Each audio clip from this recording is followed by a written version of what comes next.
Sean todas y todos bienvenidos a una nueva edición de Entrevistas Metal Index. Mi nombre es Jesús Carrillo.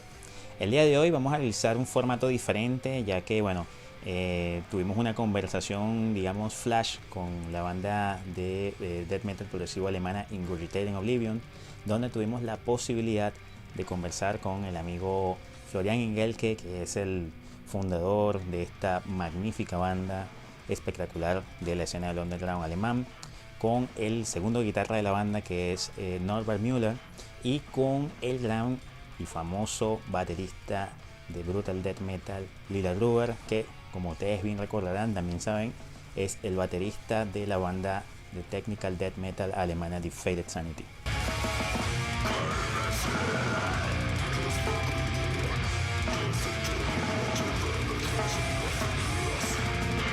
Esta entrevista comenzó preguntándole al amigo Florian Engelke cuál era la principal meta que sentía que había alcanzado la banda durante estos primeros 20 años. It's been more than 20 years, actually, thinking about it. It's just crazy. And goals, well, I never set myself any goals, to be honest, but I thought about that this morning, actually, when you shared some phrase of ideas what we're going to discuss. And I got my act together in 1995. Think about it. I mean, it feels strange talking about the 20th century, last century. And yeah, I don't know. It was a time, when we were like age 16, 17, and I got together with my brother and just friends who used to be my neighbors. And we would, just rent out this, was like a workstation,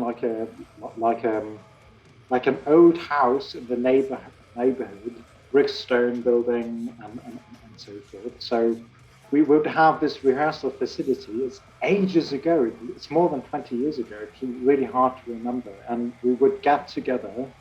And because it was the most obvious choice, my brother and a close friend who used to be my neighbor, and we started the band, and I was just sitting on my bed, Lille and Norbert will remember that time as well. You just practicing your guitar chords and just buying some equipment. And I remember that I didn't dare to hit the rehearsal facility because I had all these brilliant and perfect ideas in my mind, and I didn't dare to go and start a band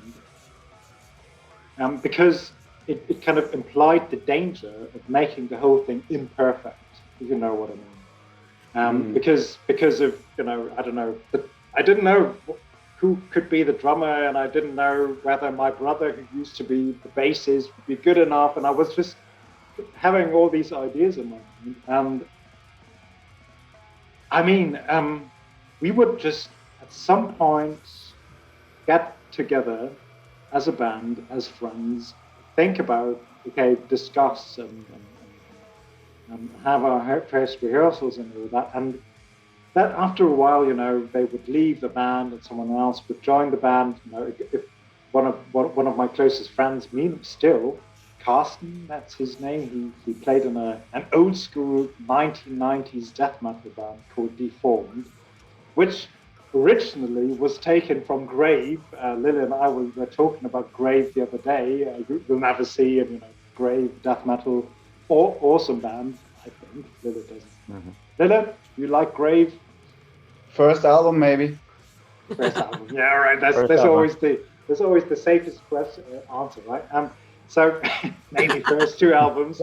So I like You'll Never See, and so I don't know whether we had goals to refer back to your question, and I think we just wanted to get our acts together, have a lineup, and we were working as a trio. So I remember, sorry, I sound just like an old man, but I remember there was a stoner rock band called the Millstone.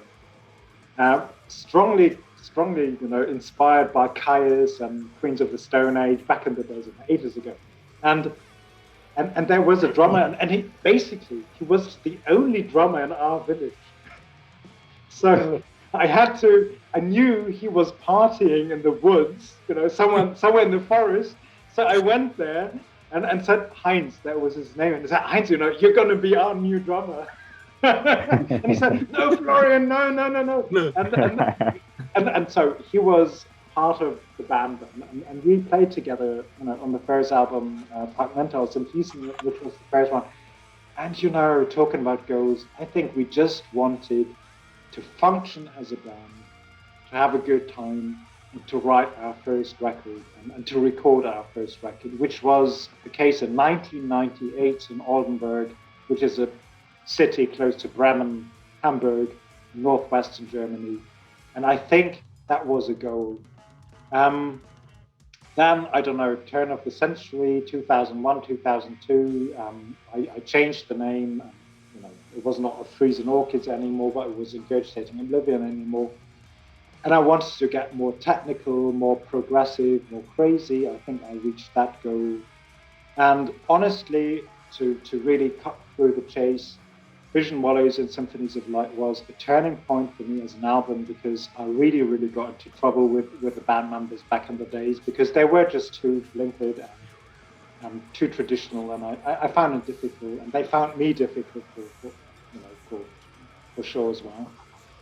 And when Norbert, the guy in the purgatory right there, and Lille, would team up to just continue Ingurgitating Oblivion after all these fights, that was a turning point, and it was just progressing, and but to me, Vision is just awesome.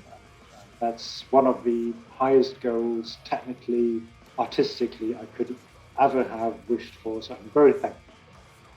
La siguiente pregunta fue a Norbert Müller, al cual le preguntamos ¿cuál fue el momento en el que empezó a escuchar el sonido o se sintió atraído por el sonido de Ingurgitating Oblivion?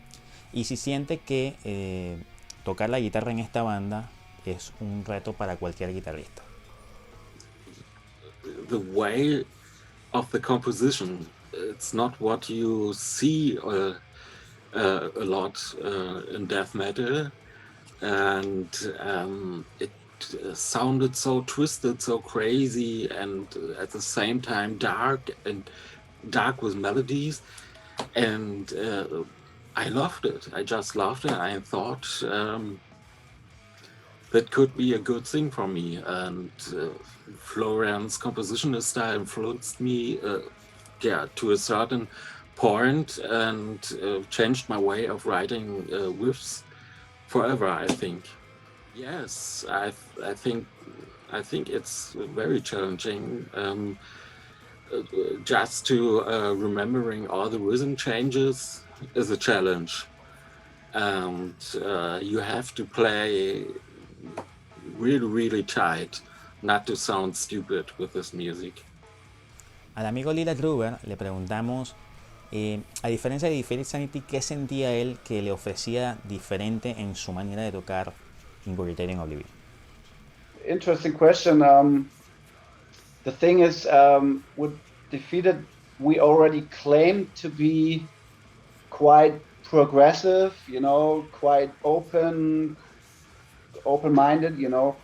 and we do have time signature changes and everything. So one could think maybe it's kind of the same, but actually what we don't do so much is the really clean parts, where there's absolutely no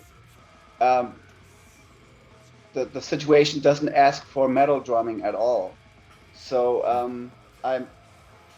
that part of my drum playing has been kind of not seen so much, and it's just a lot of fun and a great challenge again. To function as a more like I guess rock fusion based drummer instead of just going off super fast with the blast beats and gravity and double bass. But yeah, that I think that's the biggest difference, that there's a lot of space sometimes where not everything is completely composed, but there's space for improvisation, dynamics, of course, you know, all that stuff. In Defeated, I can't really do that. So yeah, maybe with the Dharma Ta EP, maybe that is comparable to what we're doing in Ingurgitating Oblivion. But yeah, for me, it's a great platform and to show some of these abilities, and obviously just like learn a little bit more about these different kinds of rhythms. And I mean, any other band that you're gonna session for, it's already a little different, you know. With Defeated, we don't do certain tempos, you know. For example, I don't know. It's just a different. Every guitarist has a different riffing style, and then sometimes I'm going like, wow, why like this blast is amazingly aggressive, but I can still pull it off, you know. Whereas with Defeated, oftentimes it's so fast that sometimes it feels like I can't put my full aggression into it. And I don't know, with on this album we're working on right now, there's a few parts like this where the direction is changing really quickly, and then there's just a certain kind of speed that's really aggressive, and it's like I don't even go there, because most of the times I'm playing Defeated compositions, and we're not using that tempo. So yeah, those are a few of these differences. Yeah. In this case, who proposed to play with Ingurgitating Oblivion? You proposed to Florian, or Florian proposed to you? Yeah, it was. I don't know how it.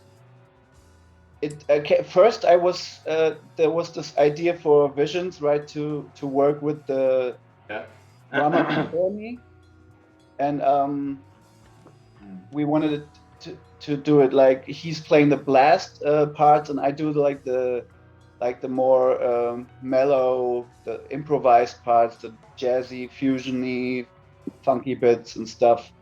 And then I don't know, it just came natural. In the end, I did just everything on it. Luego le preguntamos a Florian acerca del concepto de la banda. ¿Cuál es el mensaje que transmite Ingurgitating Oblivion?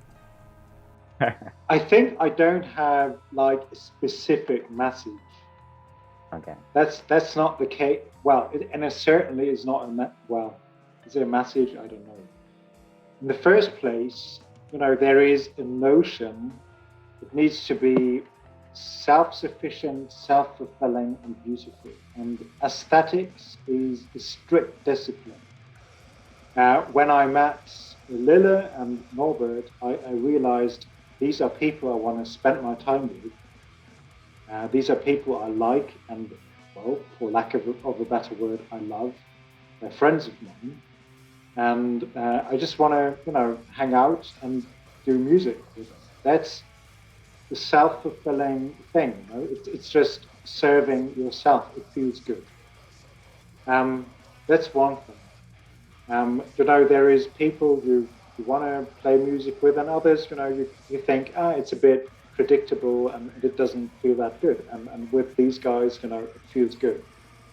With the lyrics, message, it's difficult to say. I indulge as in, you know, I read. No, it could be anything. It could be William Faulkner.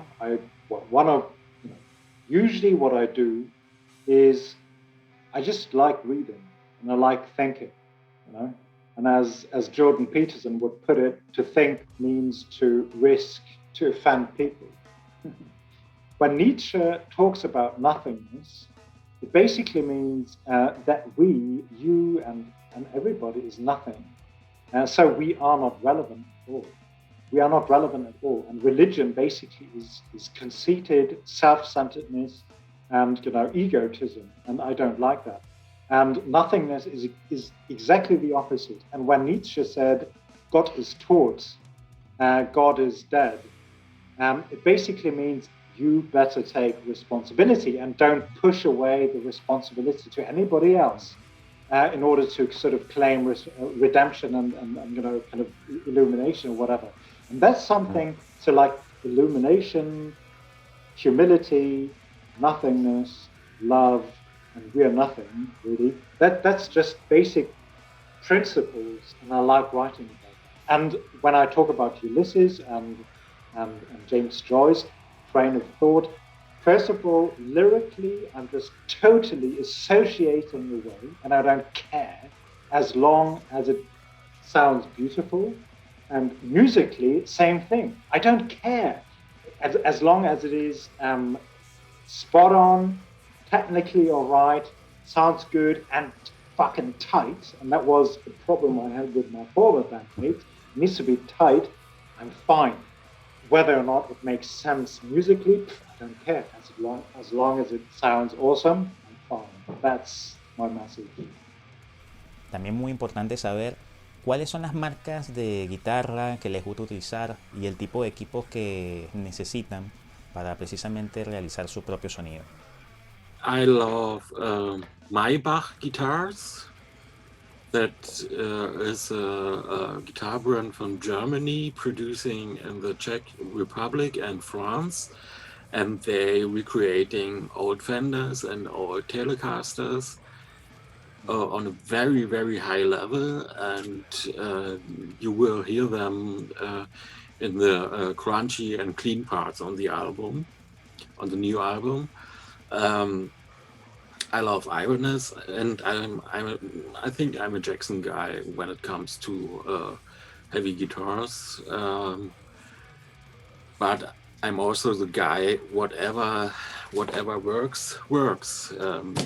We're using RME audio interfaces, different kind of amps, amp simulations, and we take everything which take us to a goal, to a sound goal. Yeah, there's nothing special, special brand. Would we say, oh yeah, if you use it, then you get this. Yeah, and Florian is using for now a year or half a year Strandberg guitars, which have awesome Fishman pickups, and you will hear it on the album. Yeah, I don't know. I'm not big of a like an equipment guy really. It's one funny thing is I've never owned my own snare because I inherited my snare drum from my dad, and I don't know. It's so satisfying, that snare drum. It's a Ludwig Black Beauty. If you use dampening, then it will sound pam. Like I like the dry smacking sound. But yeah, that snare can do all kinds of different. I think it's the most recorded snare worldwide or something. It still holds the record of being the most used snare. And yeah, my drum set is a Pearl drum set. That's my own. And then I tend to use a lot of Sabian cymbals. Sometimes I'm buying a Siljan cymbal. Then for my triggers, I use the TM2 Roland module and the triggers that are part of it. And yeah, that's my shit. Back in the days, I would play a 7-string Ibanez RG series, really ordinary, pretty kind of conventional guitar, but I still have it around the corner. A lot of Fender Stratocaster, and as Norbert just said, it's a lightweight, headless Strandberg guitar, which I received 8 months ago. Norbert, 8 months ago, is it? Yeah, 8-9 months ago. 8-9 months ago. So that's the Strandberg with. It's just. Yeah, just today we did some solos for the new album, and it just sounds awesome. It's fantastic. So Fender, Strandberg, Ibanez, and Calvin, sorry. Not Fender, Maybach. And Maybach. Yeah. Maybach or Maybach. Maybach. Yeah. Not Maybach. Yeah. Pregunta clave, por supuesto, para todos los fanáticos de Ingurgitating Oblivion, acerca de los nuevos proyectos y, por supuesto, más o menos cuándo tienen pensado lanzar algo nuevo. De si pueden decir algo adicional de este álbum, título, cuántas canciones. I mean, it's a lot. I think it's a new and improved version of the Visions recipe, basically, and yeah, I feel there's a few moments where everything that didn't work like it worked like for 98% on the Visions album, now it works 100% or something. Like at least that's what I'm imagining right now. Like even like the basic guitar tracks, because if you know the basic guitar tracks, you don't know anything about Ingurgitating Oblivion. But if I'm going after the basic guitar tracks, I liked the new songs a lot better than anything we've done on Visions. And the reason why I say that, though, is the basic guitar is just one guitar. That's what I hear when I practice to it. And then there comes, I don't know, 10 more guitars on top and vibes. And I think nobody will be disappointed who was a fan of Visions. I think it will be the opposite. I think everybody will be quite ecstatic about it. Wow. And we have some lower tuned parts. We have some 8-string guitars, which are epic. Yeah, I mean, I would have said that about every album. You know, if I compare Continuum of Absence to Vision, or Vision to Continuum of Absence, and the new album, whatever it might be called, it's going to be awesome. We'll have, you know, it's difficult, you know, to sort of transport the feelings you have about this, and it's really difficult, probably impossible. And whenever there is a new element added to the music, I mean, ask my girlfriend. I go like, "What? It's crazy! I can't believe it!" And it's just, we have Lille and I would listen to the bass tracks of the second track the other day. I'd like to kind of give my kudos to Chris Zukas from Athens. Basses recommended by Lille to me and to Norbert and I, and he's incredible. It's just groovy, subtle, jazzy, fantastically tight, creative. I mean, Lille, maybe you could say things about it, and there's going to be vibraphone. There is going to be a flute player. I mean, imagine brutal, obscure, twisted death metal with flute, and he's a classical, sequential, modern kind of flute musician, and there's going to be 12-tone music, piano on the album as well. It's going to be mind-boggling. And I just talked to the piano player and the flute player just a couple of days ago, and I don't know. It's a fantastic mix of progressive elements and tightness and brutality and darkness and poetry all at once, and it's just perfect to me. I don't know. My kind of motivation in playing music was always to create something which I didn't hear in other bands, and that's the comfort I take from being a musician. You know, because you can create exactly what you're longing for, exactly what you want to hear, and that's exactly what I want to hear. Crazy flute Wow. compositions with death metal. I mean, but maybe Lille can talk a little bit about the bass part as well. Oh, the bass parts. Yeah. Yeah. I've discovered this this guy, Chris Zukas. Incredible. First thing I've seen him play was a Defeated cover, and then I was already like, whoa, that's amazing, you know. And then I don't know, I was just digging on his YouTube channel, and then he played stuff like Symphony X like perfectly, you know. Wow. Like yeah, Symphony X. And that is still so difficult to play, huh?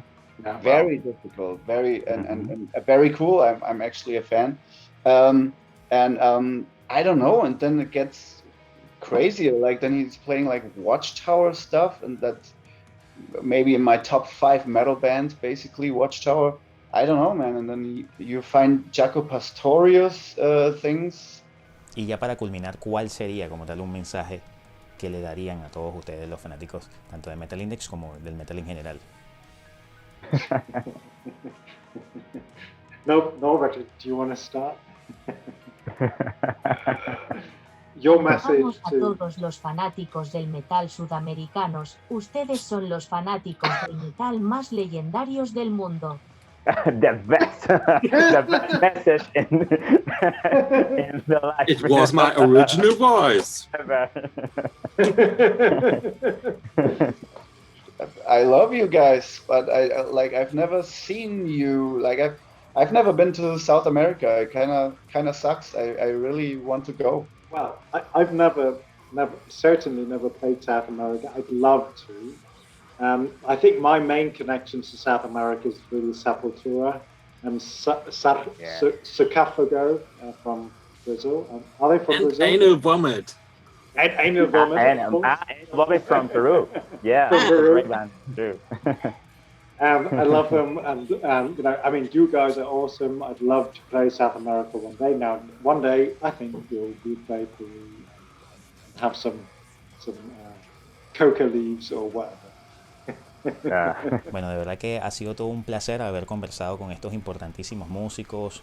Un gran agradecimiento al amigo Norbert, Lila y por supuesto al gran Florian Engelke, en el cual nos sentimos muy orgullosos porque en Metal Index tuvimos la oportunidad de realizar la primera lyric video de la banda y para nosotros es todo un honor, todo un placer. Igualmente le vamos a dejar una etiqueta para que puedan visualizar esta gran lyric video del tema Visions, Wallows in Symphonies of Light. Recuerden seguir a las redes sociales de Ingurgitating Oblivion, te vamos a dejar los enlaces en la descripción, así como también unos enlaces para que puedas ir a cualquiera de tus plataformas favoritas. Si es la primera vez que ves nuestro contenido, recuerda suscribirte a nuestro canal, darle clic a la campanita para que no te pierdas absolutamente nada. Agradecido con los amigos Norbert Müller, Lille Gruber y por supuesto el gran amigo Florian Engelke por la oportunidad de conversar con esta importante banda. Ya será hasta la próxima.